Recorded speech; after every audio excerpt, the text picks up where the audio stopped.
Well, mga kaibigan, anong nangyayari mga kapatid? So, mga dating supporters, die-hard, hardcore na supporters ni Cuadro Alas, diba? Tumulong, at saka mga present supporter niya ngayon, yung nagkagulo mga kaibigan, nagkasunugan ng YouTube channel. Well, anyway mga kapatid, so ito talagang mangyayari kapag masyado tayong naging close sa isang boxer. So the way I assess it's because na ito lang si Casimero ang boxer na pinahintulutan niyang pumasok yung mga supporters, mga fans, tsaka mga wannabe, mga closest friend niya sa kanilang career.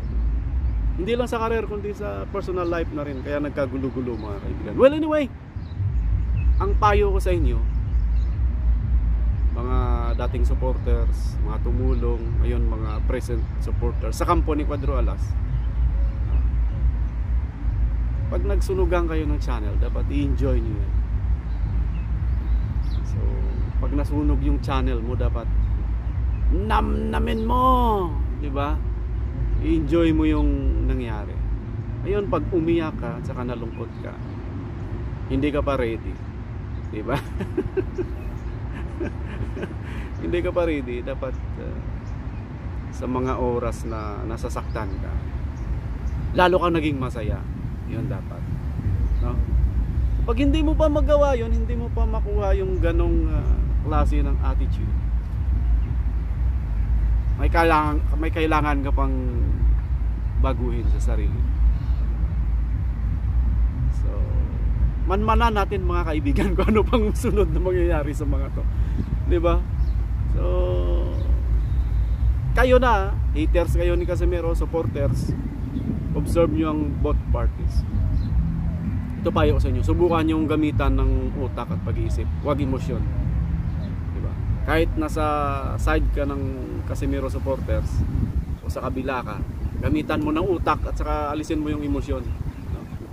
Panuurin mo kung sino sa kanila ang nagsasabi ng totoo, at panuurin mo kung sino sa kanila ang masaya at ang nasasaktan, di ba? Parehas na sunog yung channel. So, namnamin nyo, i-enjoy nyo, no?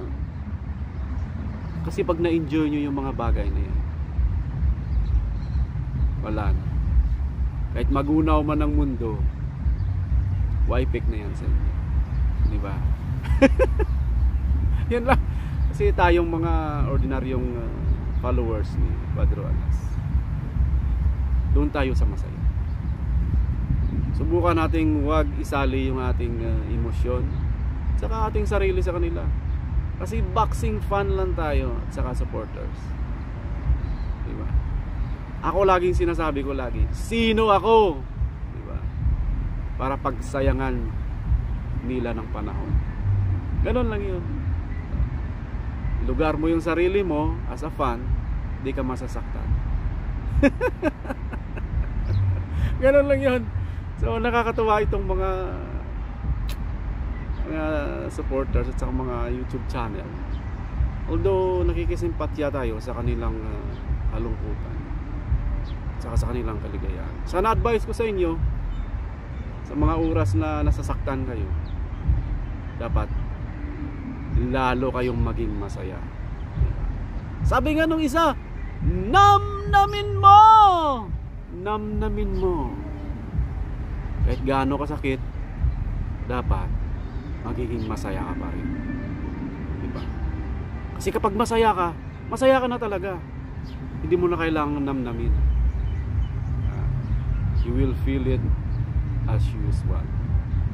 Pero pag nasasaktan ka at hindi mo pa kayang namnamin na maging masaya, mahirapan. Ganon lang yan. As a fans ni Cuadro Alas, ging-ging lang tayo. Ha?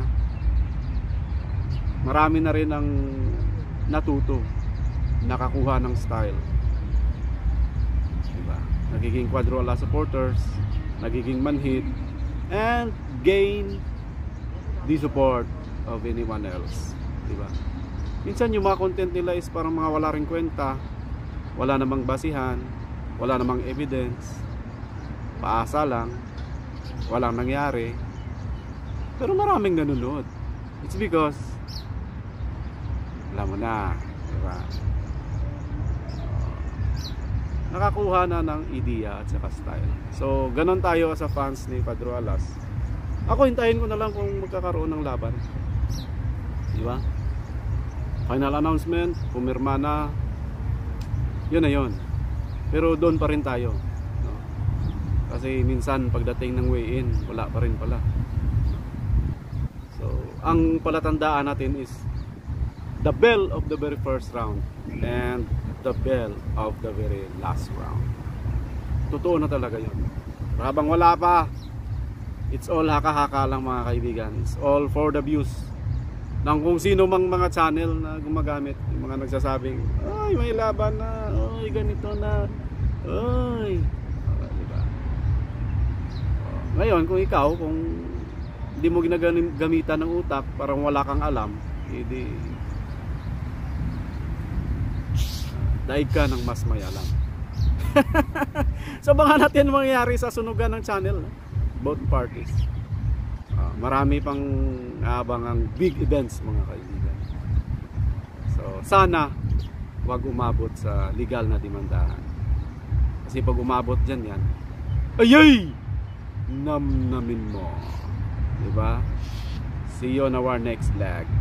Gong gong gong!